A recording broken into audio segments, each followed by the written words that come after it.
Okay, so part 3 of the Roadburn special. We're listening to King Nude with Fear, Rockabilly, Devil music. So yeah, my top 5. The first one was kind of mentioned by Jens, was the Bliss Signal. I think I talked enough about it. It kind of hit me today, and really looking forward to what they're doing or what they're going to do live. The second one is the Fauna. Fauna is a one-man black metal project. I saw his image. Yeah. It was cool. It was cool. Yeah. Fauna is a project or a band that is a one-man black metal project coming from Washington, Olympia, the same region Wolven Zullen are from. The comparison is kind of good. They're comparable. This is more low-key in my opinion. This is the tracks. I listened to Rain again today, and it's slow build-up with acoustic guitar, really slow build-up, and then it goes full throttle. Kind of that Cascadian black metal, Wolves in a Throne Room, whatever. And it's weird that they are a little bit less King Nude. It's weird that they are on the Roadburn roster, because the last album was, I think, 4 or 5 years ago, Heavy Fauna, on I'm blanking on the label even. It's been so long that I thought they were done, and here they are, Fauna. So yeah, looking forward to what you're going to do. The second one I'm going to mention is Lingua Ignota. Obviously, yeah. Obviously. It is a female performer that is kind of industrial in some parts are piano music, just really fragile, breakable, but the first track, I'm not sure, I have to look again, but yeah, that record is just, it's a self-release record, then released on Profound Lore, which again, Profound Lore is kind of the true line in this episode, but I'm really looking forward to how she's going to bring this live, because when the songs hit, it's kind of incredible music. She's been on tour with m.A.A.d in Europe, I think, for a few days. What's her name? Lingua Ignota. Actually, I've never heard of her. Yeah, it's incredible music, man. So yeah, looking forward to it even more. Then the third sandwich? The brown sweater. There are a few collaborative sets on Roadburn with a few artists picked out of the lineup that do a larger collaboration piece. One of them is the Maelstrom piece, which is going to be Turia, Lastig, and I'm blanking on the third one, but the Turia, and I'm not sure, sorry, I'm blanking on the third one. So Dutch black metal that are going to do a collaborative piece like the Icelandic bands did last year. Sometimes it's a hit, sometimes it's a miss, so I'm not sure. It's when I think of Dutch black metal, I always think of Terzijde Orde. Are those guys involved?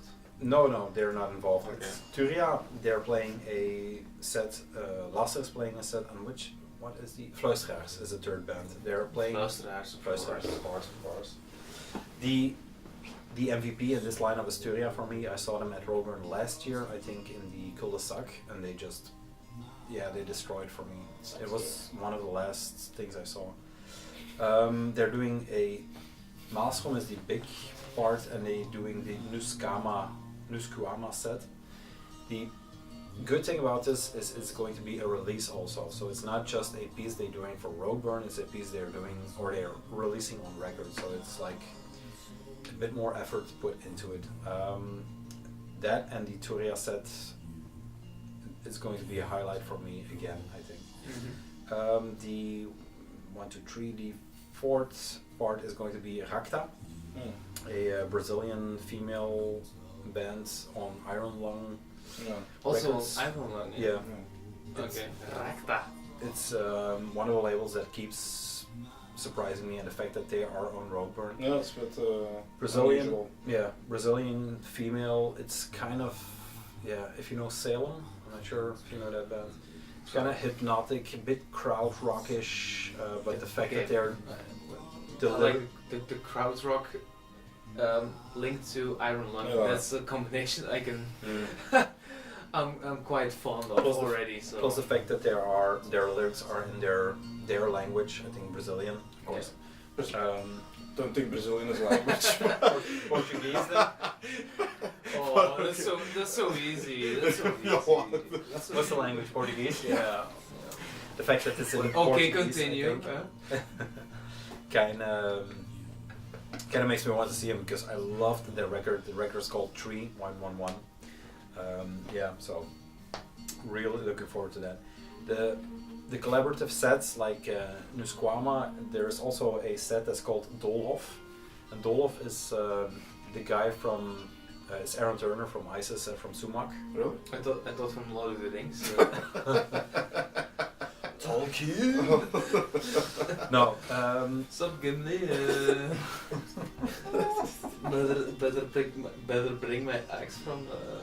And my ex. Okay, So, Dolhof is a really weird set in the sense that it's Aaron Turner from ISIS and Sumac, which I put in my to-do list, but the other side. So it's Aaron Turner, Will Brooks from Dialect.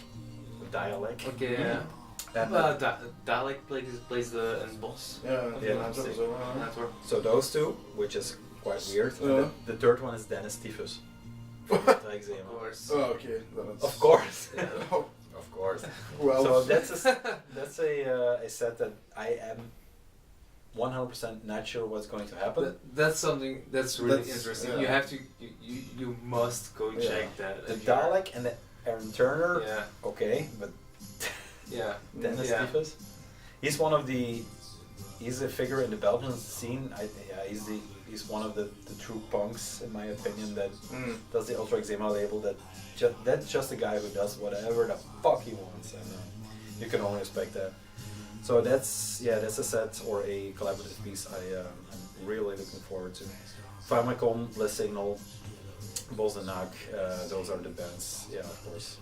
I have more shit on here, like the Pet Brick is What? The Pet? Pet Brick. Pet brick. It's kind of a noisy. I kind of like the tape because it was on Tartarus. It's Igor Cavalera from Solar Serious? Conspiracy and Sepultura, Yeah. who does this noisy kind of. Oh, what's it called? Pet Brick.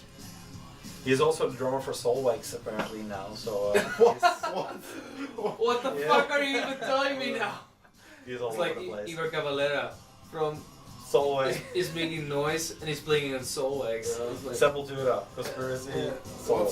So that's one of those guys that he ended up in Belgium for some reason. So I could name like I skipped a lot of shit like Young Widows playing the Yeah. top record, Cave In, Grails, Imperial Triumph, the Halong set, Dread Majesty, blah blah blah. But The lineup is incredible. one of the things I've also written down was the Triptychon, and he's playing together with an opera, some operatic. opera. I think that will be a hit or miss. I think I will be at It will some. likely be in this. To be honest. I will be at some bar drinking Most definitely. drinking La Trappe. Yeah. Tom Gill.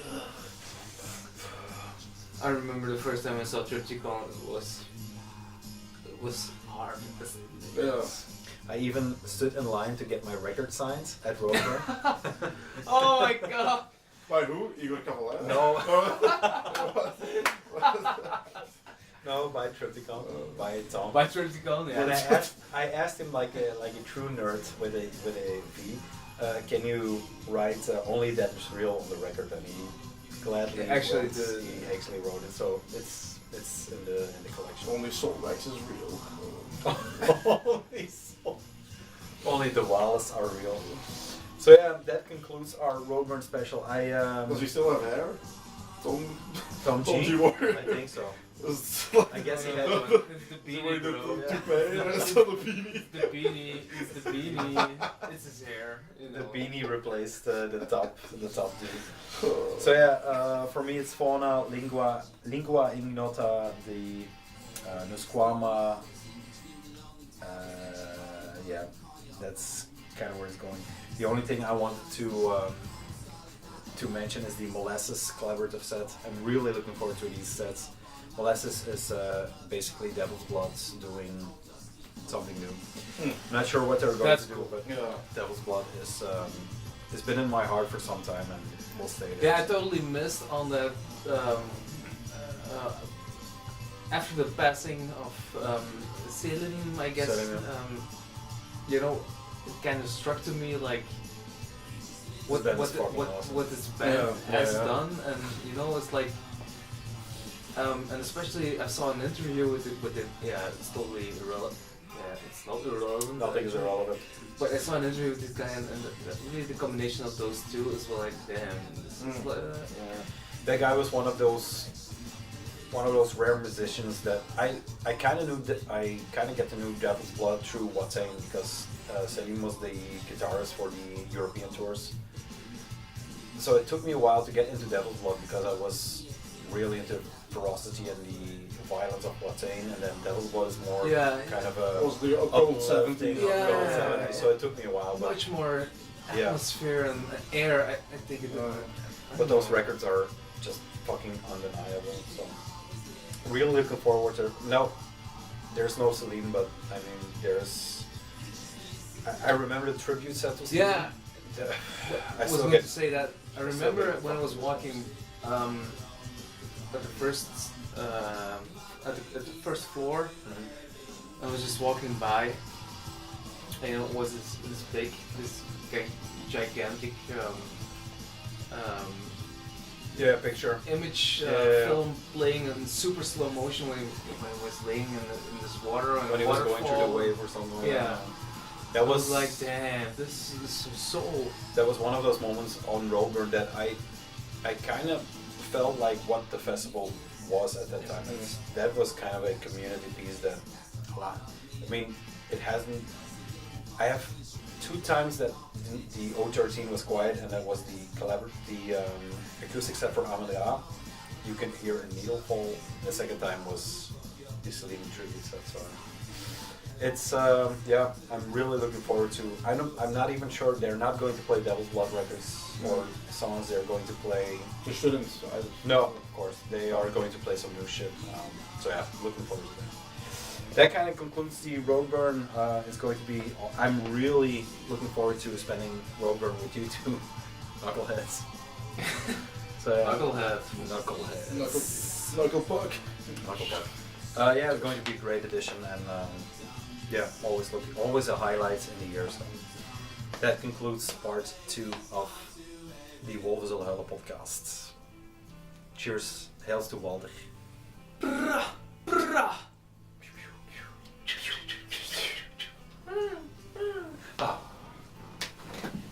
So yeah, this is part 3. This is a Left Hand Choices incorporated in the podcast. Thomas has picked 3 records so far. He's working on 4 and 5. The first thing, Oh, please turn down the music. he picked out was Good Kid, Mad City by Kendrick. Yeah, short cover, so he doesn't have to put everything in digitally. Yeah, why, Thomas? Because it's a good record. It is a great record. It is the record that I got to know him by. That was kind of my entry point. Yeah. Yeah. I got to know him with the mixtape before it, but I didn't like it at that point. Okay. Because it was a bit more. The vocals were very difficult to get into at that point for me. But then that one came out. Section 80. Yeah, the Section 80 was a bit. It wasn't that straightforward. It was fairly difficult mixtape for me at that point in my life. But then I saw him live for the first time, like in the A.B. in Brussels, Okay, I missed that one. like a long time ago already. I think the first memory I have together with, or Us Three as vocal pop again. Probably. One of the Yeah, 4 in the afternoon or something. 4 in the afternoon, Sunshine. Sunshine. Like it was not at all packed. No, Yeah. we Like an average festival Yeah. afternoon Yeah. was, but it was just before it blew up. just before it blew up. Yeah. But it was with a live band, right? Yeah. It was difficult for me. The first time I saw him was with a DJ. It was so good. It was like just him and the DJ, like a really basic hip hop show. Was really really good. But that was before this record, right? Yeah. No, it was. That Around was the already same, out. around the Yeah. same time. Yeah, but he toured with the clubs Yeah. as well. But yeah, it must have been better. Yeah, I was different. Not to say better, but it was different. No. All around good. Can't add much to it. The fact that we're talking about Kendrick and don't know what to say is, I mean, what are you going to say about Kendrick? It's just the best of the best, I think. Yeah. I think for the 80s and the 90s it was Dr. Dre. For the rest of the time he kind of took over because he was one of the prodigies from Dre. The beats No. kind of were all Dre's beats combined with some other producers maybe, but it's just one of those guys that hit the scene and hit it in the right moment at the right way, and yeah, there's not a lot he can do wrong in my opinion. No. Even the records that came after, yeah, it's just another level. Yeah, definitely. Definitely. Yeah. So next. Next one is I'm not sure. Should we put every record on, or just listen to Kendrick and yeah? Just The other one is we talked about it last week or 2 weeks ago when we decided not to make a video. This is another Belgian classic hardcore record, and this is Rise and Fall into Oblivion. Show the camera first. Here we go. This is their. This is not on Death Wish. This is on Reflection Records, the Dutch label run by Johan Prenger, who now is a metal painter. Yeah, he makes paintings of metal gods. Does he make paintings? Yeah, he makes paintings. He decided at one point that Reflection Records had run its course and just decided to sell everything. Reflections doesn't exist anymore. No, they're done. But Okay. Reflections Records, they had festivals that I went to as a young one and just was blown away. I mean, the last Reflections Fest I went to was m.A.A.d, Rise and Fall. I think Pelican maybe played. It was, Pelican. no, very so diverse. it was incredible at that time. Just what he did and just what that label did. He had Iron Age, he had Rise and Fall, he had.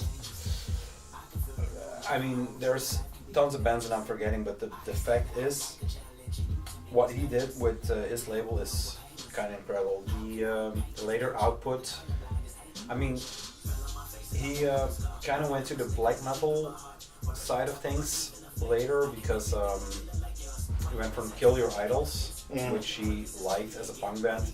They became Black Anvil, and I think that's The transition he yeah, made that's, as well. that's a great metaphor to describe what the label went to. He did the Zeal and Ardor record. The first one was Reflections record, Okay, I don't know. and that blew up in a major way. So yeah, what Johan did for a lot of heavy music is kind of unbelievable. So I went to every home sale he did. I bought a ton of great records from him, and the fact that he did this classic is yeah. Now, Rise and Fall, I think each and every one of us, at whatever stage you are in hardcore or whatever phase of life you are into, Rise and Fall was undeniable at that time, and especially with this record. Especially at that time, every fucking Jesus body was fucking Christ. into that record. Everybody. Is there a show you went to, a Rise and Fall show, where they play Forked Tongues and the place didn't get destroyed? I mean, No, I don't know any music technically, but I know it sonically, you know. And every riff of that record I know from start to back. The fact that we did a living room mosh Yeah. 5 years after the fact. I mean, we went to. I'm not pretending I went to the first show because. Yeah, it doesn't matter. It's like No. 2002 or something. Yeah, it's like We definitely all went to the last show. Yeah. And that's saying a lot. The fact that they went from Reflections to Death Wish, that a Belgian band went to a American label, which is Death Wish. You can say whatever you want about that label. I think everything is positive what you say about the label, but the fact that they went to Death Wish says enough about this band. The only Belgian band that had the same trajectory is Oathbreaker, in my opinion. They kind of had yeah, the they same. overclassed that a bit, I think, because Oathbreaker, for example, played the AB and they played for a sold-out AB in Brussels because it's not Rise and musically. Fall was kept in the hardcore. Yeah, exactly. section. So Oathbreaker broke out of that. They broke literally every genre, and they. Yeah, for me, this was the biggest European hardcore band at that time. yeah. Not taking into account like more the, I don't know, Parkway Drive type band or whatever. But this was for me. There was no bigger band in Europe at the time Yeah. that record for me than. That's like actually hardcore. Yeah, that if they went to Germany, it was like everywhere they played, there was a bunch of people going crazy, and for me, there was no bigger band in Europe in hardcore I think than Rise and Fall.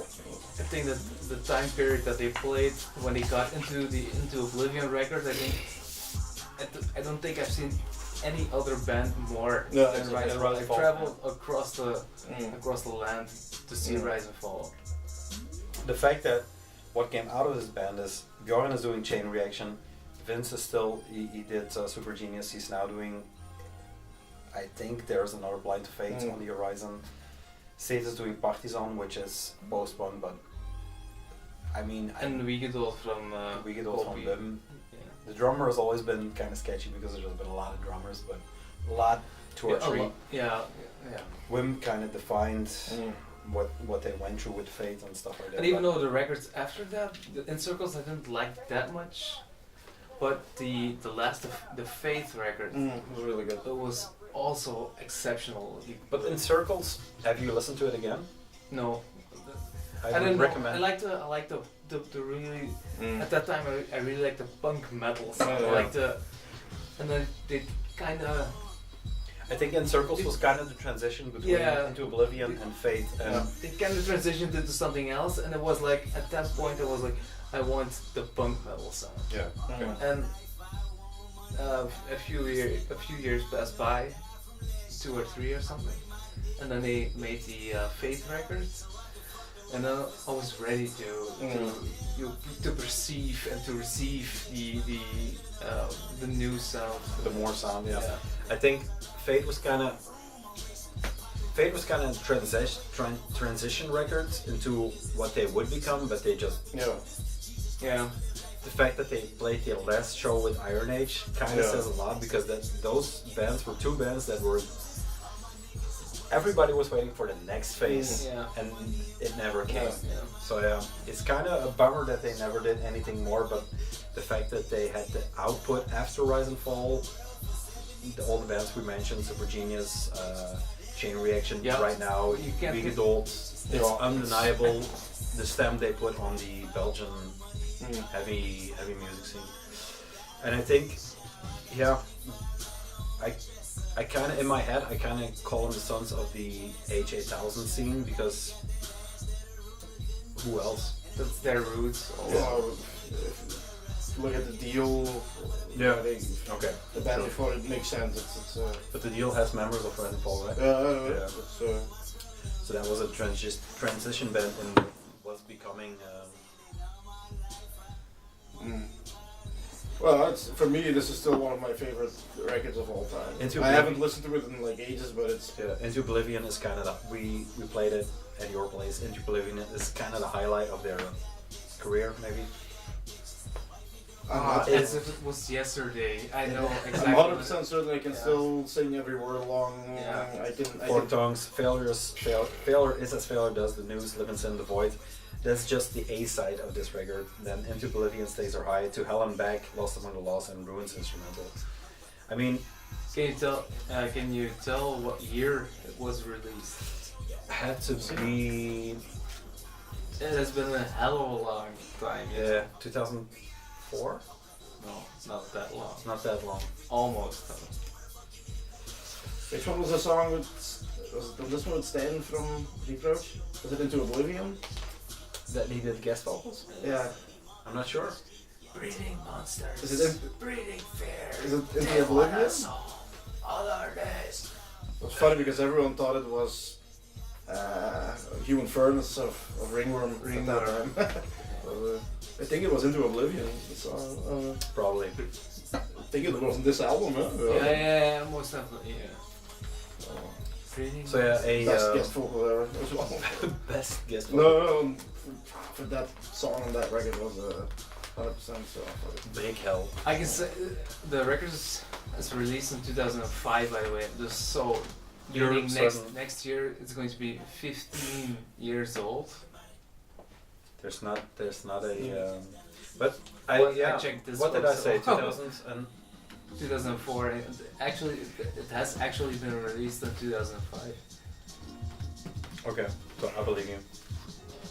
Yeah. It is a staple. Yeah. Nonetheless, if you're into getting hardcore right now, I would suggest listening to this one. One of the best. It says here, all rights reserved, 2006 Reflections Records. So Okay. Late 2005, Yeah. early 2006. Probably. this is a standard in Belgian hardcore. I have. You want the body sculptures as a fifth one? No. So No, we have number 2 is Chemistry of Common Life. Number Fucked Up. 3. No? Yeah, number 3. Did I say number 4? Number 2? No? We have Kendrick, we have Rise Yeah. and Fall, and then we have Fucked Up, Chemistry of Common Life. One of those bands that is, again, undeniable. I have to say, after that record, I kind of Lost track. lost track, but I remember playing that album and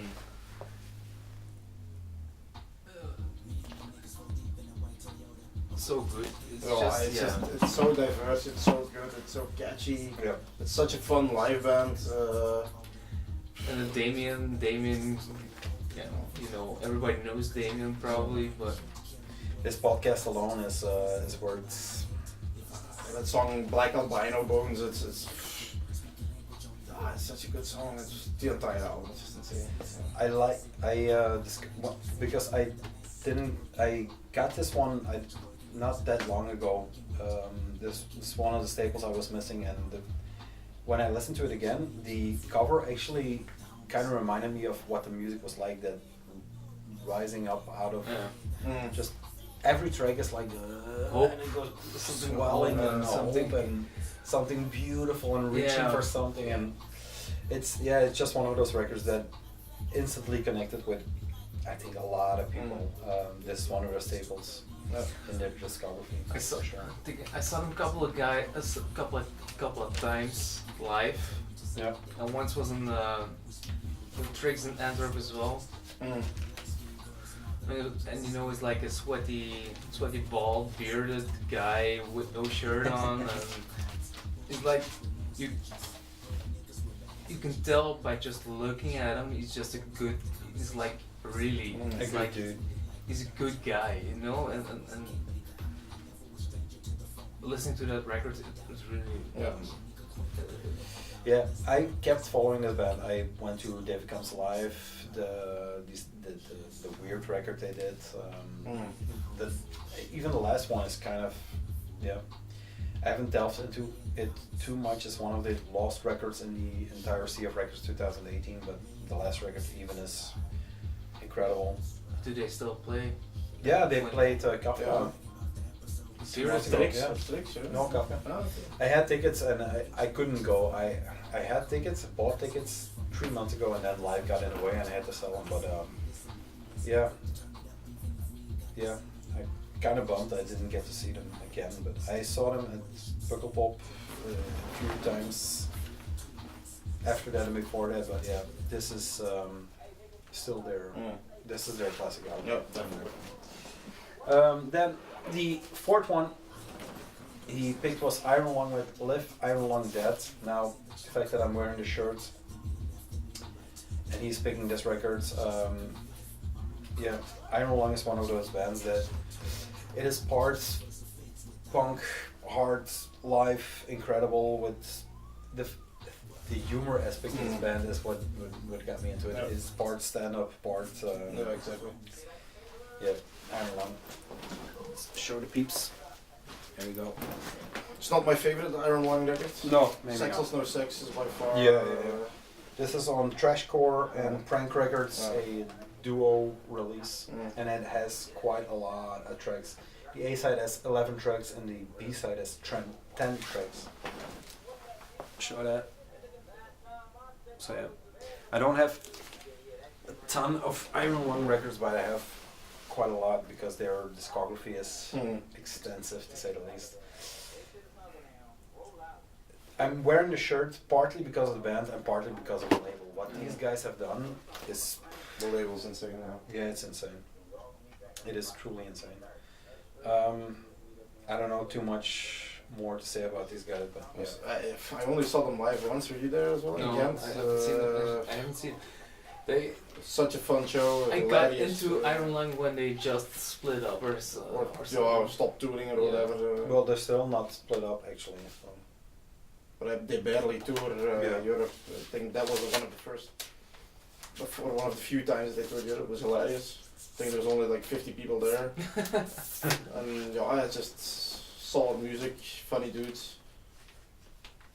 I think the drummer played in Gehenna as well. Okay. One of the two. I think it was the drummer. No, it was Jensen. Yeah. I always think it's crazy that it's like two guys. You know? Yeah. It's like a duo. Two guys in such a record, such a record they What a make. fucking. Yeah, and they bring it What a live as sound. well. The sound on the, it's insane that they bring it with only two people. Wow. Yeah, awesome band. Okay, last records of the left-hand choices, and then we're done for this episode. I'm very looking forward to the cut this is going to become, because it's been quite the evening. We're recording for I think 4 hours right now. This is True Widow with, and I have to look at the title because it's called AHATHAAFTCTTCOTE. What that translates to is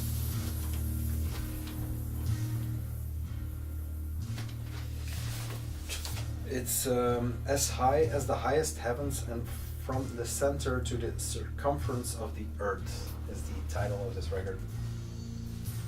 Nice. Nice. True Widow is one of those projects that yeah, I've been following since kind of the beginning. But they have been around also They've been for around. a long time. Yeah, I think they have 1 EP and like 3 full lengths maybe now. They have been on Relapse for the last record. I don't know which label this was put out on. This is on Kemado Records. This was limited actually to 2000. This is 1037 or limited. Yeah, what is limited? The cover is this one, the back cover. There you go. One of those bands that I don't know. It's hard to describe. It's yeah, as you can hear, very slow, very. Some slow core and but also some doom, drony, doomy. The fact that it's on the wrong speed, I think. No, it's okay. No. Yeah. It's a little bit less slow than we anticipated. It's on 45 this record, which is a weird choice, but whatever. Shit happens. So yeah, it is one of those bands that I fell in love with a long time ago, and partly due to Rink, because he was kind of their tour manager, tour whatever. He was their tour manager. Yeah. I met one of the guys, or a few of the guys, it's two guys and a girl, I think, right? Met one of the guys, Slick, or yes, one of those weird cool names. I met one of the guys on Roadburn.